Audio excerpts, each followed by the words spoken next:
Coach തന്നെ ഈ team സെലക്ഷനെ പറ്റി പറഞ്ഞൊരു കാര്യമുണ്ട്. ഈ team Chennai super Kings IPL ഏറ്റവും പൈതൃക അവകാശപ്പെടാവുന്ന 5 കിരീടങ്ങളുള്ള ഏറ്റവും മികച്ച ബാറ്റിംഗ് നിരയെ അവതരിപ്പിച്ചിട്ടുള്ള ഏറ്റവും മികച്ച ക്യാപ്റ്റനെ അവതരിപ്പിച്ചിട്ടുള്ള ടീം ഇപ്പോൾ അവരൊരു ഇവോൾവ്മെൻറ്റ് പീരീഡിലാണ്. അവർ ശ്രദ്ധ വെക്കുന്നത് യുവതാരങ്ങളിലാണ്. ഞങ്ങൾ അടുത്ത സീസണുകളിലേക്ക് ഈ സീസണെ ഒരു പാഠമായി മുന്നിൽ കണ്ടുകൊണ്ട് മുന്നോട്ട് പോവുകയെന്നാണ് കോച്ച് പറഞ്ഞൊരു കാര്യം എന്ന് പറയുന്നത്. തീർച്ചയായിട്ടും ചെന്നൈ സൂപ്പർ കിങ്സിൻ്റെ ആരാധകരോട് എനിക്ക് പറയാനുള്ളത്, നിങ്ങൾ ഈ സീസണിൽ കാര്യമായിട്ടുള്ള അവകാശവാദങ്ങളോ അല്ലെങ്കിൽ പ്രതീക്ഷ വെച്ച് പുലർത്തരുത്. പകരം നിങ്ങൾ ഈ ടീമിൽ വിശ്വാസം അർപ്പിക്കണം. അത് അടുത്ത വർഷങ്ങളിലേക്കുള്ള ഒരു ടീമിനെയാണ് അവർ സജ്ജമാക്കുന്നത്. കാരണം നമുക്കറിയാം, ഏറ്റവും പൈതൃകം അവകാശപ്പെടുന്നത് ഞാൻ പറഞ്ഞു കഴിഞ്ഞു.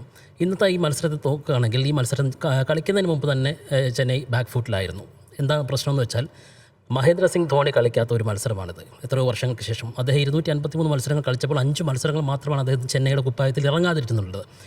ഒപ്പം സുരേഷ് റെയ്ന ഇല്ലാത്ത മത്സരം, റെയ്നയും ധോണിയും ഇല്ലാത്ത ആദ്യ മത്സരമാണ് IPL ചരിത്രത്തിൽ ചെന്നൈയുടെ മത്സരം എന്ന് പറയുന്നത്. മത്സരങ്ങൾ, അതായത് മിസ്റ്റർ IPL എന്നറിയപ്പെടുന്ന സുരേഷ് റെയ്നയും തല എന്നറിയപ്പെടുന്ന ധോണിയും ഇല്ലാത്ത ഒരു ടൂർണമെൻറ്റാണ് ഇപ്പോൾ നടക്കാൻ പോകുന്നത്. അവിടെ തീർച്ചയായിട്ടും അവർ അവതരിപ്പിക്കപ്പെടുന്ന ടീമിനെ വിശ്വസിക്കുക എന്നത് മാത്രമാണ് ആരാധകർക്ക് ഇപ്പോൾ ചെയ്യാനുള്ളത് എന്നുള്ള കാര്യം.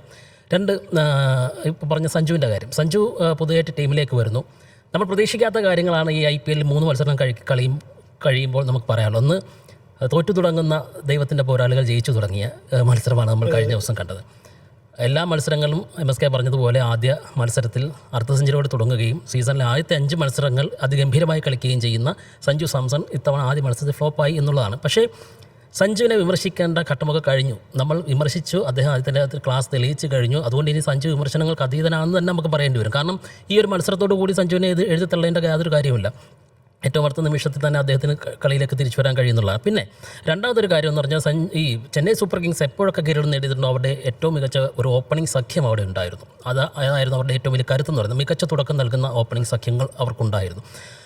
ഇതൊരു ഗെയ്ക്വാദ്, സഞ്ജു സാംസൺ അതിനെ പറ്റിയ ഒരു ടീം തന്നെയാണ്. ഒരു ഓപ്പണിംഗ് സ്ലോട്ടിൽ ഏറ്റവും കരുത്തിട്ടൊരു ടീം തന്നെ, ഒരു സഖ്യം തന്നെയാണ് അവർ എന്ന് പറയേണ്ടിയിരിക്കുന്നു.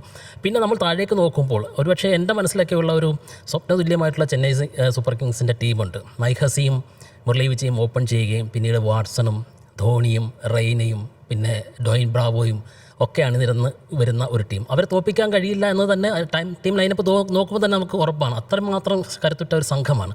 പക്ഷേ ഇവിടെ സംഭവിച്ചത് എന്താണെന്ന് വെച്ചാൽ, ടീം കൂടുതലായിട്ട് യുവതാരങ്ങളിൽ വിശ്വാസം അർപ്പിക്കുന്നു. പ്രശാന്ത് വീറിനെയും കാർത്തിക് ശർമ്മയും അവർ വാങ്ങിയത് 14.5 കോടിക്ക് മറ്റുമാണ്.